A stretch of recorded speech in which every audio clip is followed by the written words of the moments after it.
concerning isang OFW, sana man daw, pag nag-for good na sila, meron sila makuha kahit na maliit na pension lang sa OWA. Anong comment ng OWA natin dyan? Would you like to answer, Attorney Quino? Who would like to answer from OWA? Our administrator is online. Okay, si Arnel. Okay, is Administrator Arnel Ignacio present online? Is he there? Admin? Okay.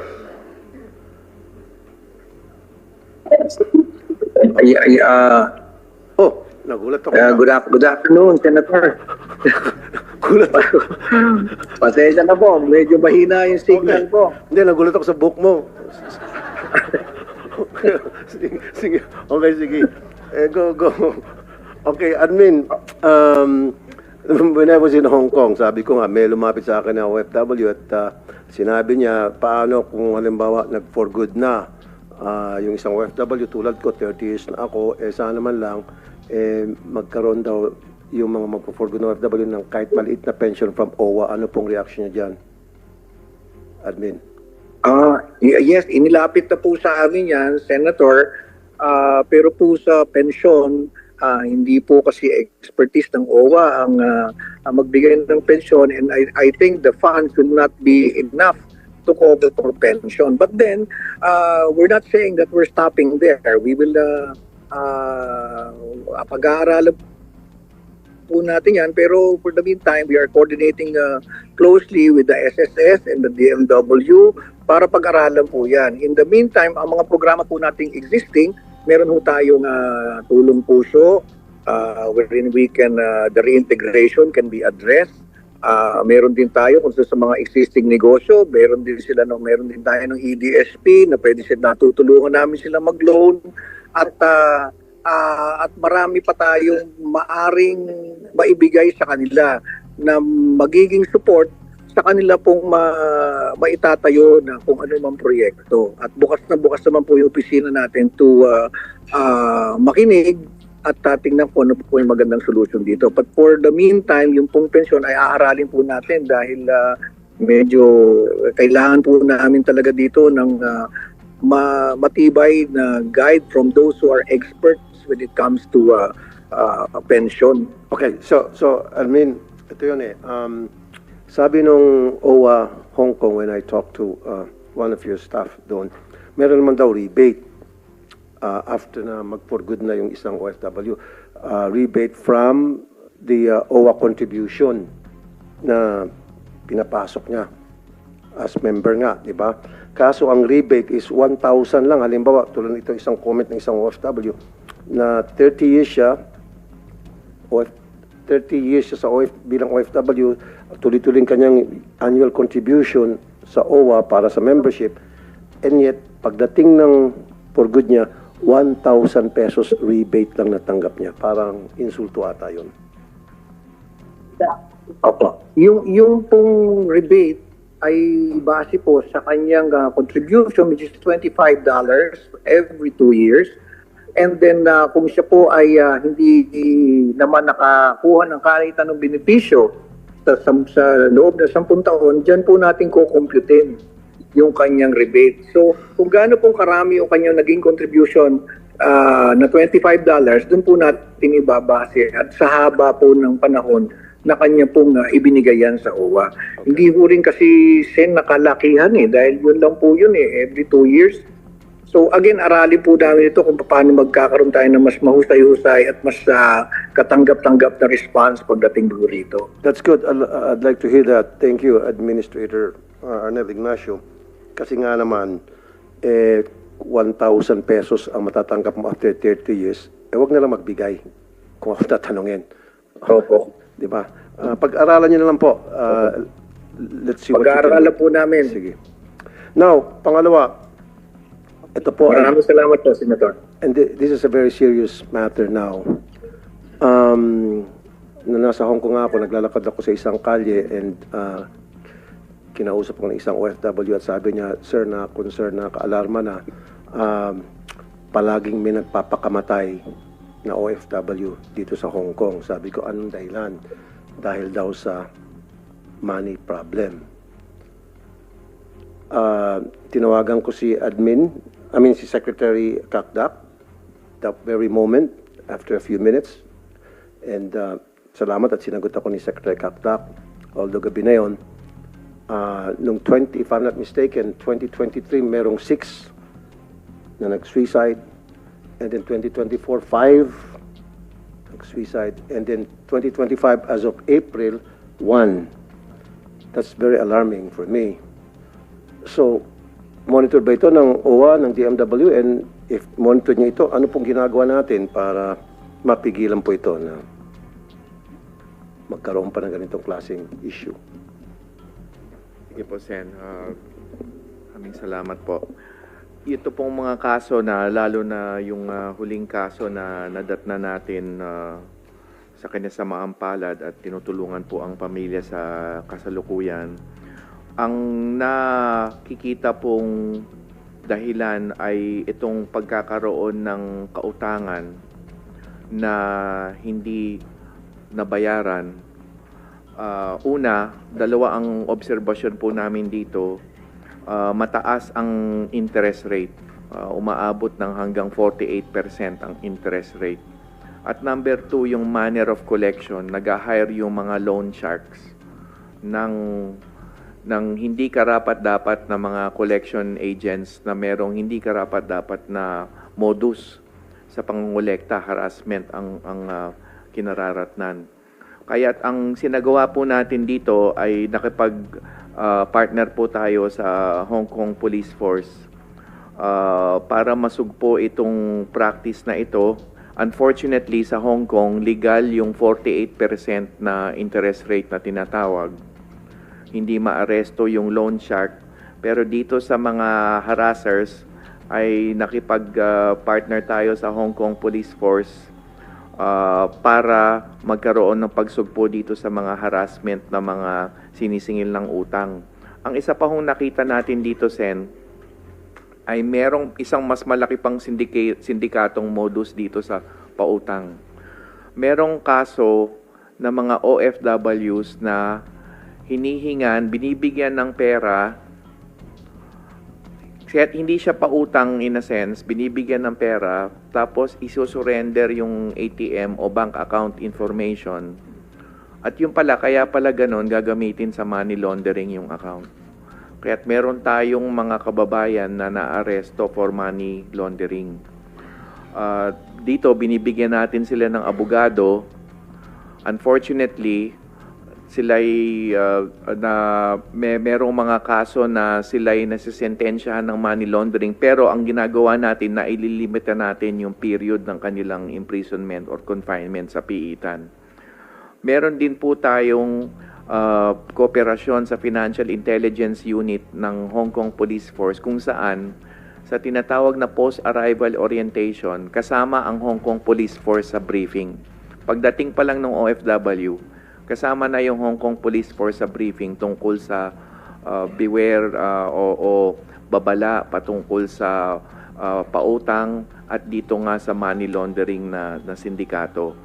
And then, meron din po tayong mga financial literacy bilang paalala sa ating mga OFWs na huwag pumatol sa mga loans, lalo na yung multiple loans. Kasi magagaling, agresibo, mag-promote ng kanilang loans yung mga loan sharks. Kaya sa financial literacy program natin at sa post-arrival orientation, dito pa lamang sa PIDOS, bago umalis, pinapaalalahanan na natin sila patungkol sa pautang. And you talk about PIDOS and PAOS. Okay, yun, maganda yun. Yung financial literacy, kasama ata yun sa PIDOS, tama. Pero hindi ba natin isinasama yung members ng family sa PIDOS? It's very important kasi the reason bakit sila pumunta sa abroad ay para sa kanilang pamilya. And there are times na kung saan yung pamilya nila ay akala madali ang trabaho sa Hong Kong, akala madali ang pera. So, bili dito, bili doon ng kung ano ng gamit hanggang sa naipit yung OFW, doon pumapasok yung mga utang. Kumbaga, hindi enough yung salary niya dahil yung family na naiwan, medyo maluho, halimbawa na lang, o maraming pangangailangan. So dapat sa PDOS, we should make it a point from now on na kasama ang lahat ng member ng family. Yes, salamat po, Mr. Senator. Unang-una, nakalimutan ko lang ipakita, susumiti po namin sa inyong opisina itong mga example na mga information materials na kinakalat natin, protecting your bank account at iwas sa pagiging biktima ng mga loan sharks among the promotional materials in tandem with the Hong Kong Police Force. Mr. Senator, kung pwede, kumamarapatin lang po, ang PDOS is under the OWA. Okay. If I may ask the Deputy Administrator about the PDOS on the families. All right. Arnel, admin, are you still there? Arnel Ignacio, admin? Pag wala na, maybe. Oh, he's there. Okay. Arnel, Medyo mahina po yung signal. okay.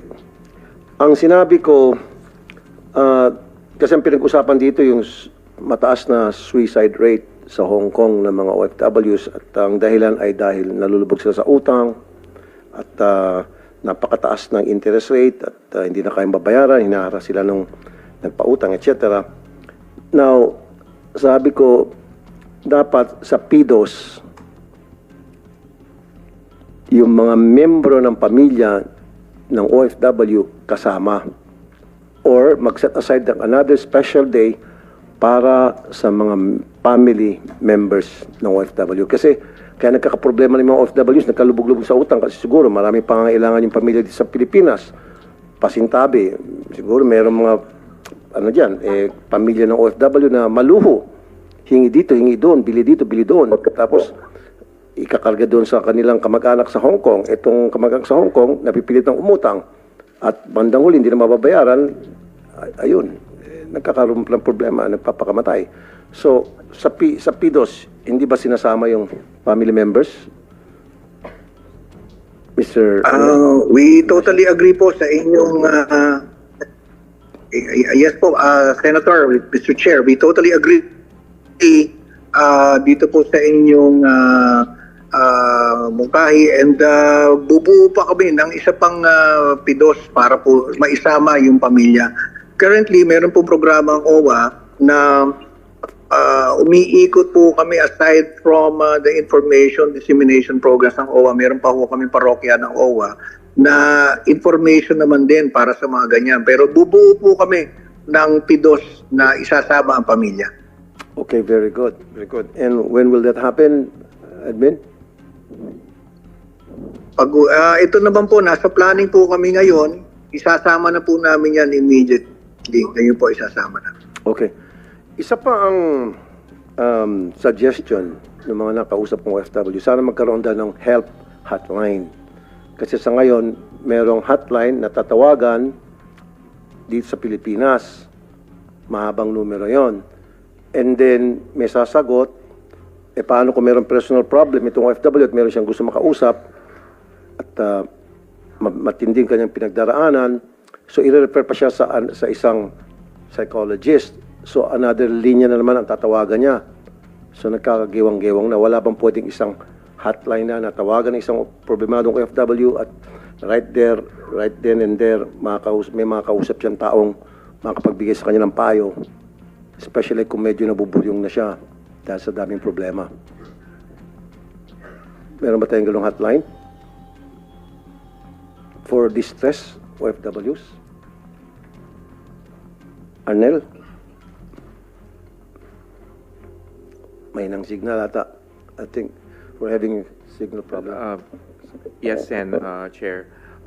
Meron pong helpline, yung 1348 na binanggit na rin ni Admin Arnel dito sa komite. At yun nga po, through the 1348, portal po yun para makuha yung ma-intake yung request for assistance na isang mentally distressed OFW. At siya naman may kakausap o makukontakt sa kanyang psychologist o social worker.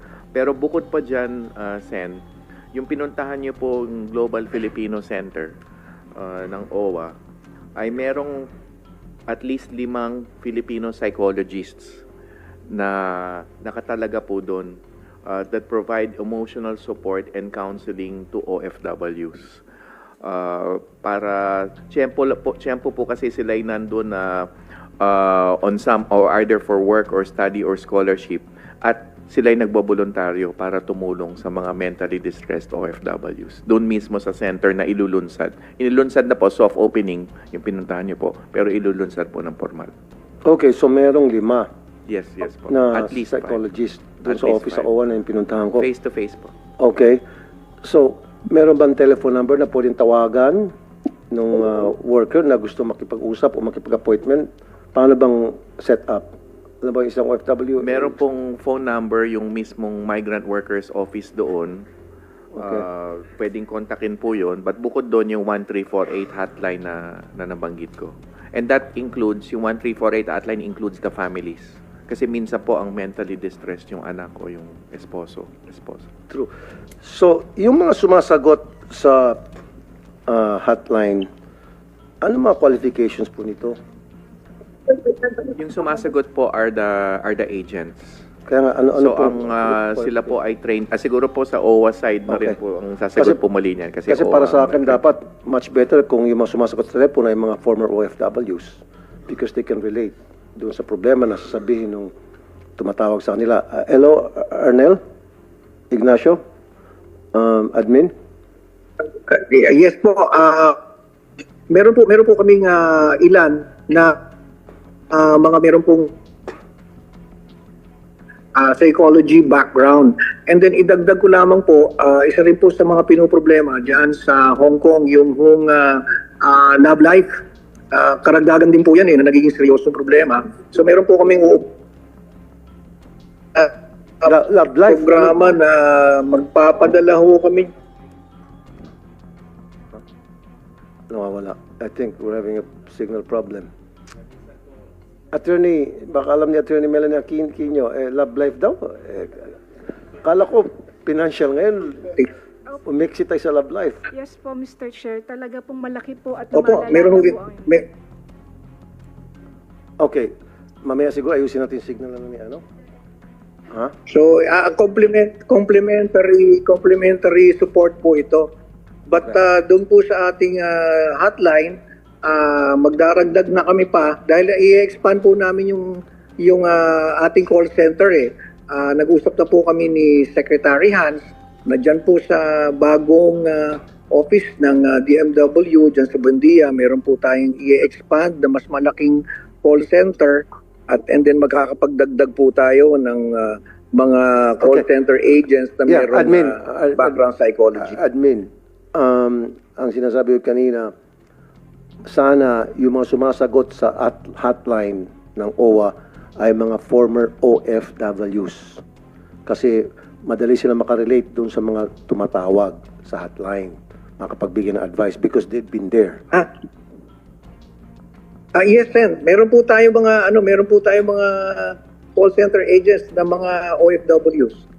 Nakasama na natin mula pa noon. Okay, so dapat kung pwede halos lahat sila mga OFWs.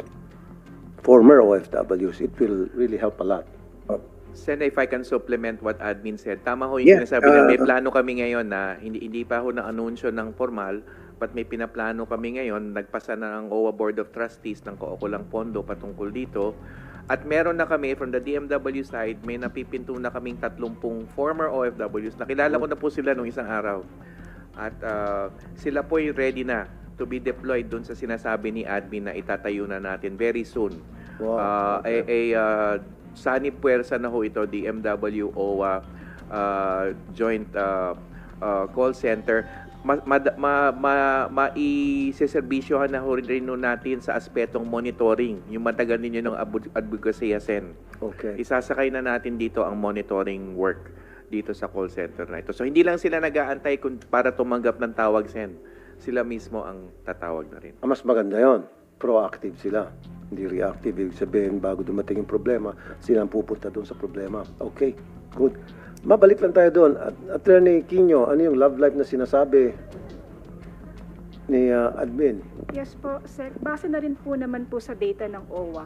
Yung mga kadahilanan po na nagpapakamatay, maliban po sa financial, ay yung love problems po. na pag nalalaman po nila na yung kanilang asawa sa Pilipinas ay meron ng iba, hindi po nila nakakayanan yung sakit, ayaw nilang umuwi dahil hindi nila ayaw nila makita yung mga asawa nila, kaya nagpapakamatay na lamang po. O kaya naman po, may mga, di po mailabas yung kanilang mga emosyon. Kaya naman po yung OWA, meron po tayong hotline 1348, yung kabayan na hotline po, na pwede po silang tumawag. Kaya lang hindi naman po namin mapipigilan yung mga iba nating kababayan naman nahihiya rin naman po makipag-usap sa OWA na kasi hindi naman po talaga nila kilala at hindi naman din po ganun kagaan pa ang loob sa kausap nila. Kaya po yung sinasabi po ni Admin Arnel na parokya ng OWA, doon po talaga kami bumababa sa community base para po ang turing po sa amin sa OWA ay hindi lang ahensya, kundi parang kaibigan na rin po. Para mas madali po sa kanila ang mag-open up sa amin. Okay, very good. Gusto ko yung narinig ko. On the other hand, meron din po sana ako suggestion. Why did you come up with a program na kung saan on a regular basis kayo sa OWA mag-invite lahat ng mga members ng family na iwan dito ng OFW para magkaroon na yung pulong-pulong. Anong problema? Kumusta na? Ano bang sa tingin nyo ang kailangang tulong manggagaling sa amin? Ano ba yung mga pagkukulang namin sa tingin ninyo, etc. Diba? Parang kumustahan lang. Para meron lang silang makakausap to mga family members. At the same time, binibigyan na silang support. Sige po, napakaganda pong idea po. Gagawin po ng OWA.